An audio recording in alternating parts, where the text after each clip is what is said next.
back. Let's talk about what happened or what played out just a few days ago when the president, Bola Tinubu, did a bit of a shake-up in the military hierarchy and has changed the chief of defense staff. And now the former chief of army staff is now the new chief of defense staff. And there are other persons, top officers who have now been promoted and occupying new positions. What really played out?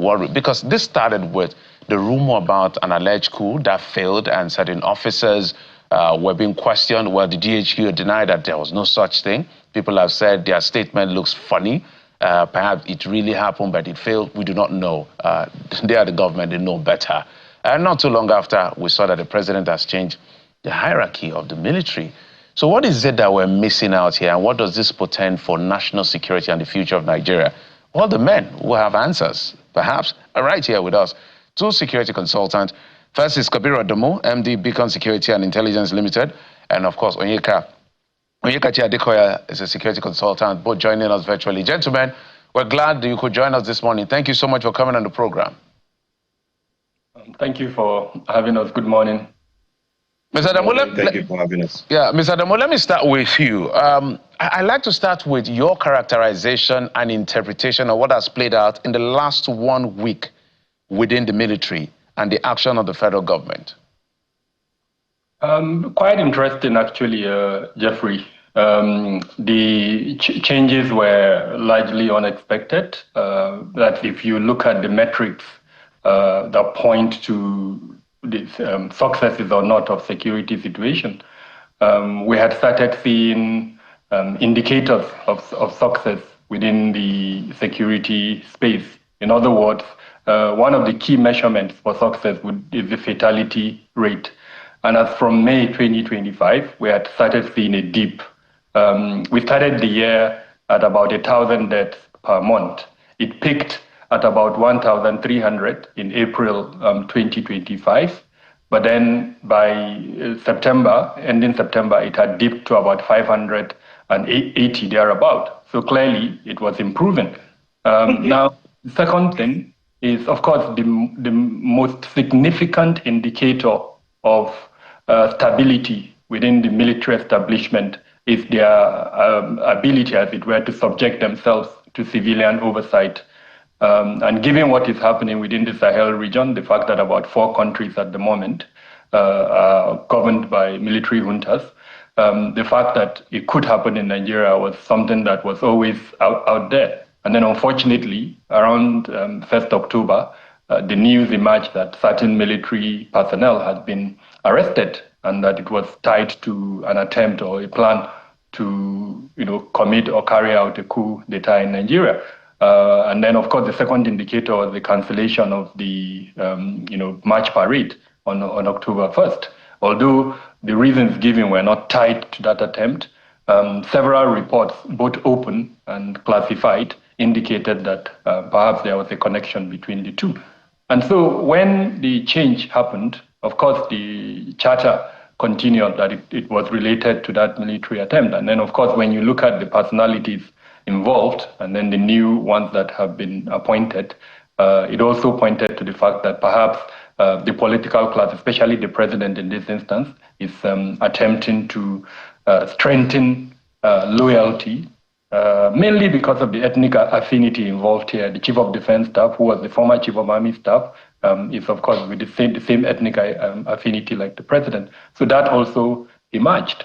Within the military establishment itself, the concern which is usually associated with such changes also emerged, which is the fact that several generals now will have to go, mainly because of the seniority issue that emerged as a result of this. So these were some of the thoughts that came into my head after the appointment. With regards to whether it would impact significantly the national security enterprise, not really. The persons appointed are merely going to probably tinker with tactical or operational issues. They don't have much influence with regards to strategic issues within the security space, mainly because they are not at that level, that strategic level. Those who are at that level will be probably the Minister of Defense, the National Security Advisor, Minister of Police Affairs, and the several others. So to that extent, we hope to see continuity. Like I said, if the numbers are improving, then it means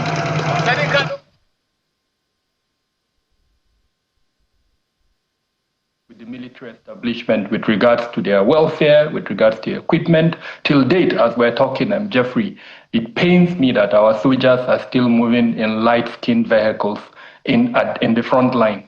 In other words, if a bad guy shoots at them with an AK-47, that AK-47 can pierce through the vehicle and kill them. Very few of them are in APCs and all of that. So we're hoping that that aspect will be looked at. In terms of the positive areas that the exiting service chiefs have done, we've seen technology introduced. We've seen drones being produced locally in Nigeria. We've seen several other military equipment being produced in Nigeria. We've seen partnerships between Nigeria and Mr. Adamo. Yes. Yeah, my apologies. Let me bring in Mr. Onyekachi. Mr. Onyekachi, in addition to how you want to interpret this, I read a write-up somewhere that raised some suspicion about ideological rift, where the government and the people around the president are more conciliatory in their approach to tackling some of these elements, while the hierarchy of the military then was more of, these are enemies of state, let's crush them as much as possible. And given the fact that what they consider maybe discontent within the populace, especially what is playing out in the political space in the north, the strong stance of the former Chief of Defense Staff may have perhaps affected, possibly would have affected the ability of the government to be able to, win over that part of the country if he continues his hard stance on that. That is, these are within the conjecture of speculation, but these are things that are out there, people are talking about. What do you make of all of this, between ideological rift of approaching these enemies of state through this negotiation and peace talks as against force that is suspected to be one of the reasons, or these are just talks around? Yeah, thanks, Jeffrey. I do think that Nigerians will have a propensity to over-elaborate on issues that perhaps should not be front-burner issues. I don't want to go into the speculations or matters that typically no state will come out and say boldly, XYZ may have happened or XYZ may have happened. I think we need to look at maybe cast your mind back to the interview granted by former Chief of Defense Staff Musa to Al Jazeera. It's a good point of reference to some of the underlying issues. And we miss sometimes what we should be focusing on. The bulk of the issues, because before a coup would take place, there has to be internal and external collaboration. There has to be sufficient interest. The question is whose interest would be best served if Nigeria is destabilized, and what are the current undercurrents, undertones of events within the international sphere. If you've been looking and noticing, there's been certain communication pushed out. It's all there in the open. For me, I always look at, Yoruba people say that, forgive my parable, I explain in English, that Ajekilale Omokularo. You say, what is the connection? That is, a witch has cried at night, a child dies in the morning, you cannot place the connection. So that's that on the issue of some of these things we are focusing on. That's not where the core issues are. On the issues of ideology, I think that we are approaching 2027. And if you do recall that sometime in 2014, as it were, the American government did posit that Nigeria may break up because of the way the politicking was going. I think that this election is almost shaping to becoming that. And some of us were getting worried that insecurity perhaps was becoming a major factor for political consideration. And that if care was not taken, we may snowball into the same level of insecurity we saw at 2014. In fact, 2011 being the most keenly contested election where we had the most cases of violence deployed to destabilize other political factors. So if you look at the incursion into the North Central, that for me was a major, it's been a major flashpoint. But to the point where these operators were beginning to gain a bridgehead within the North Central, making incursions further down, or southwest north, or south north south, into the Edo, Ondo, Kogi, Kwara axis, and then reports of some issues in northern Ogun. I think that was for me a major flashpoint, and I could understand if there's a need to change the service chief. The speak of sack or service chief, I think it's a bit of a disservice and quite disrespectful to the men and officers who served all their lives. Section 130 grants the president the right and the power to remove service chiefs for good reasons, for no reasons, for whatever he thinks is best for his own administration. So again, you look at terms of service, they've done at least minimum 2 years. It must even be 2 years. They can be there 3 months and they can be changed. What I think is most important is that the president has acted out of his own prerogative to make these changes. And lastly, to the point on ethnic connection to the changes, you look at Niger, the country Niger.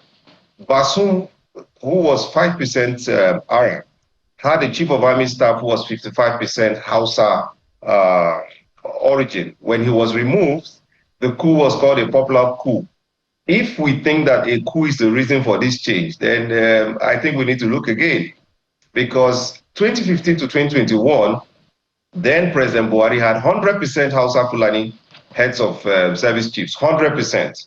The next change he made, he retained 50% Hausa Fulani service chiefs, and then 25% to the south-south, 25% to the southwest.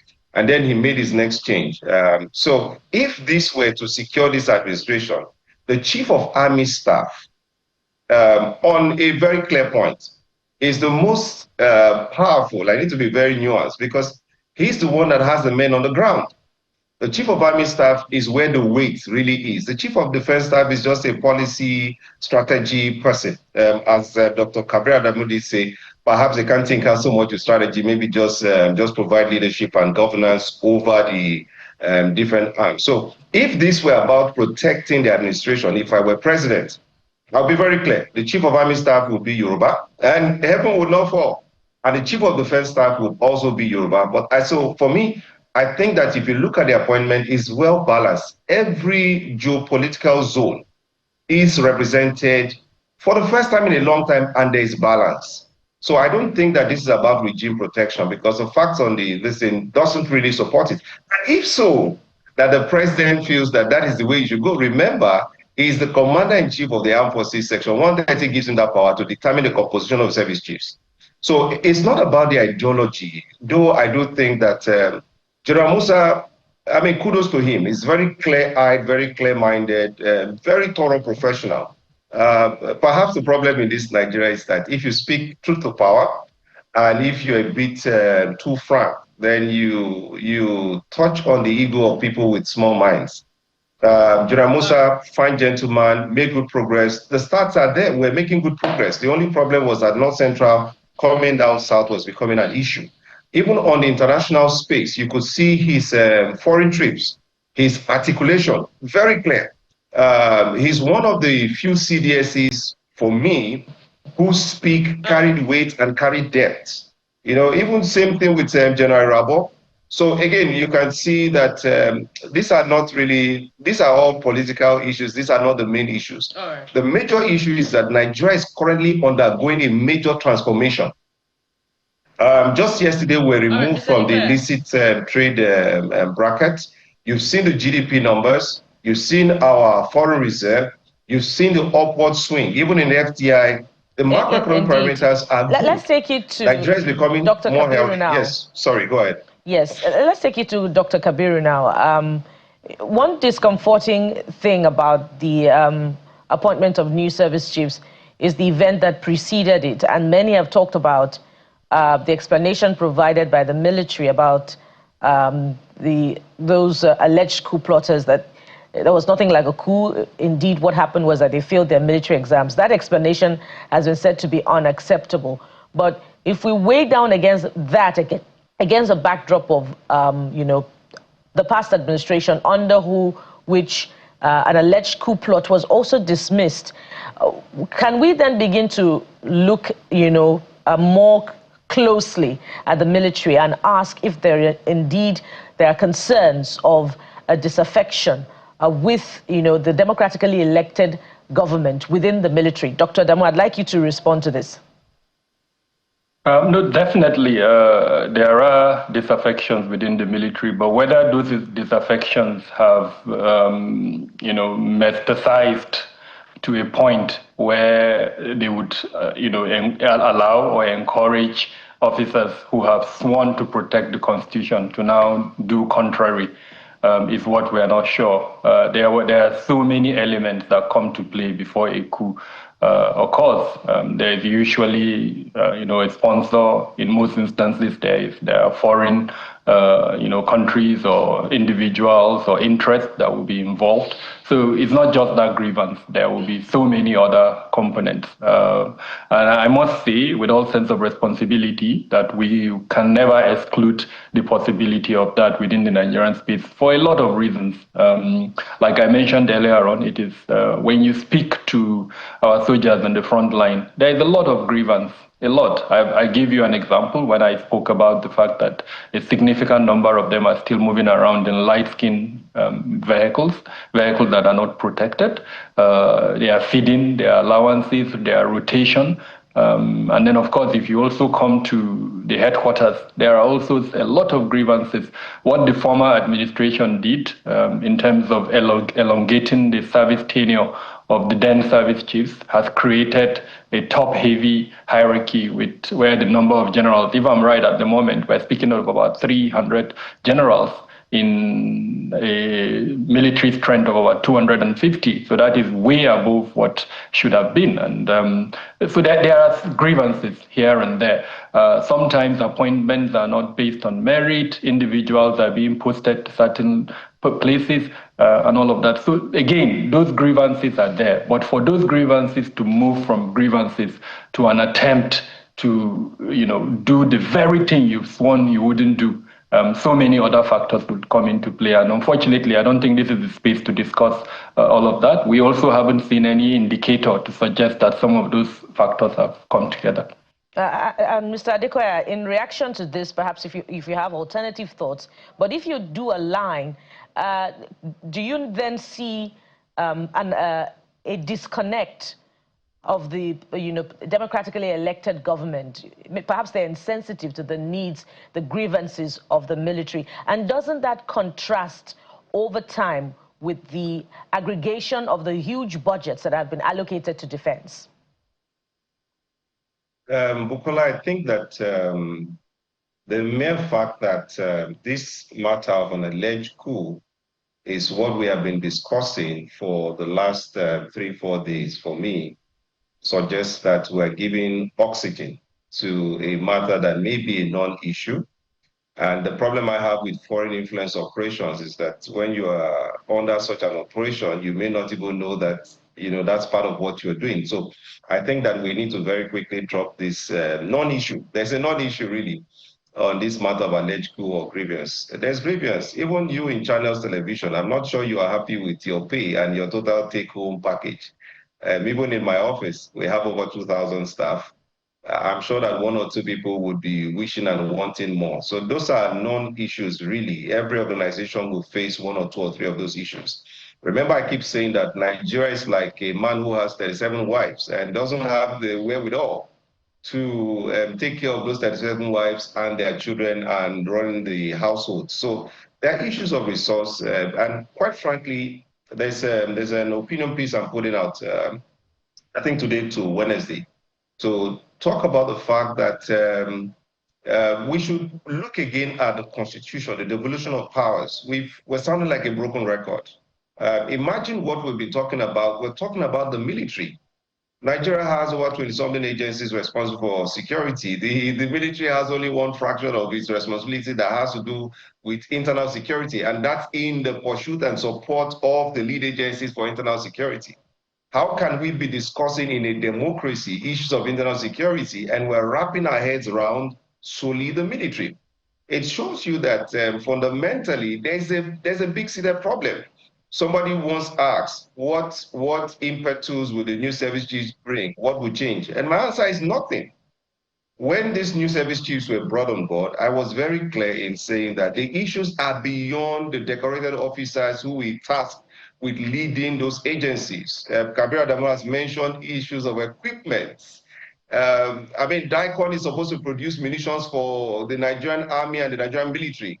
DICON cannot meet that requirement. We can't even produce sufficient bullets that we need internally.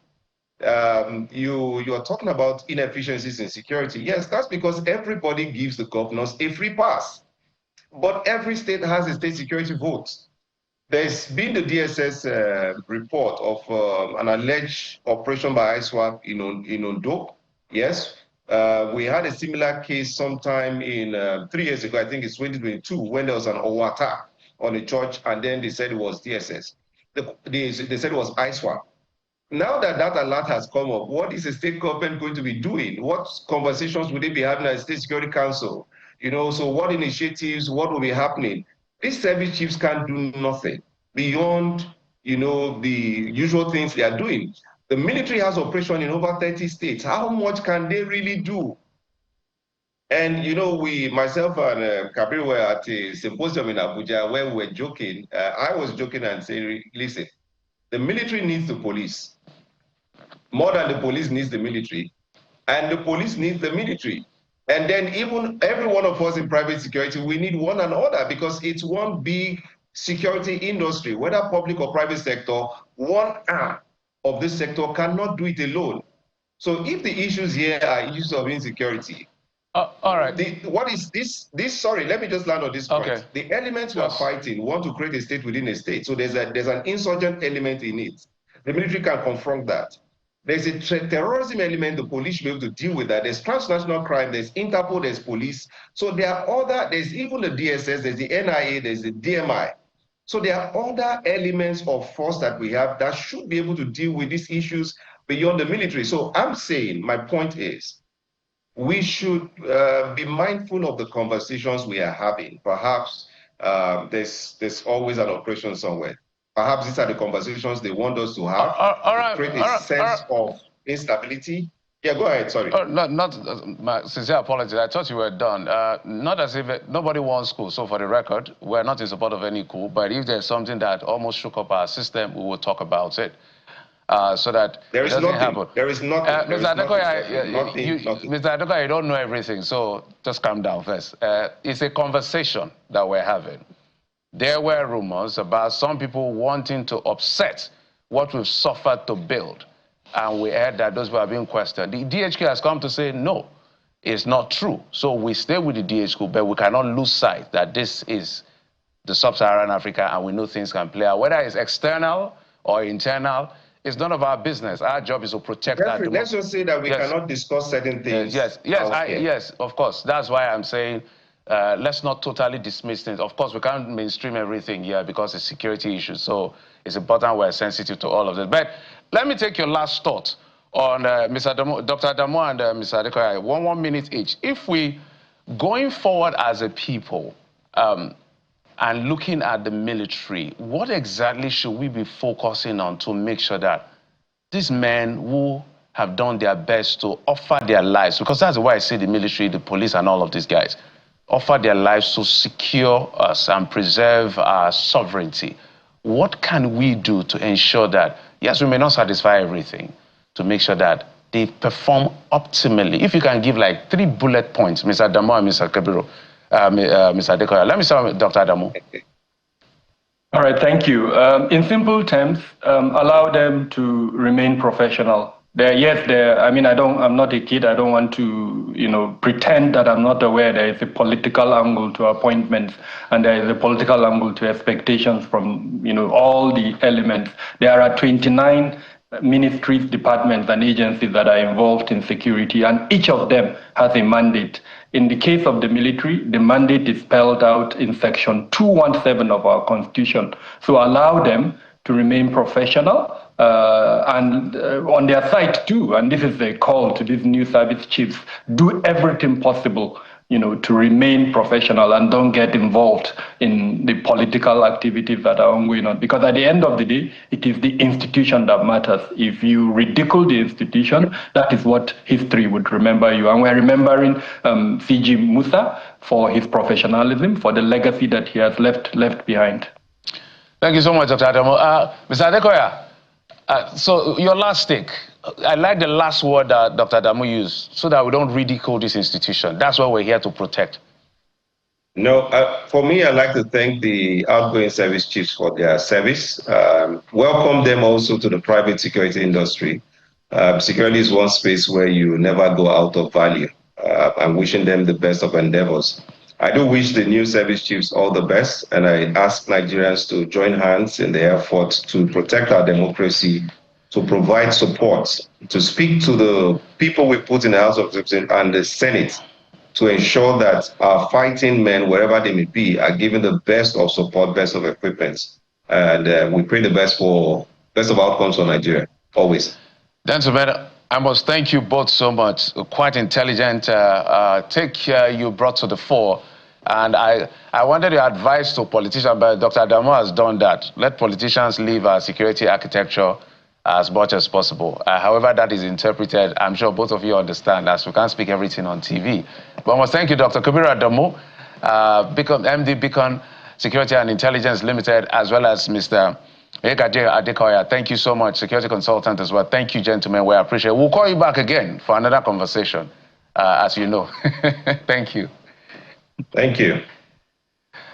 We'll take a break. When we come back, we'll now switch gears to talking politics. Opposition politics will be in focus in just a moment. Stay with us.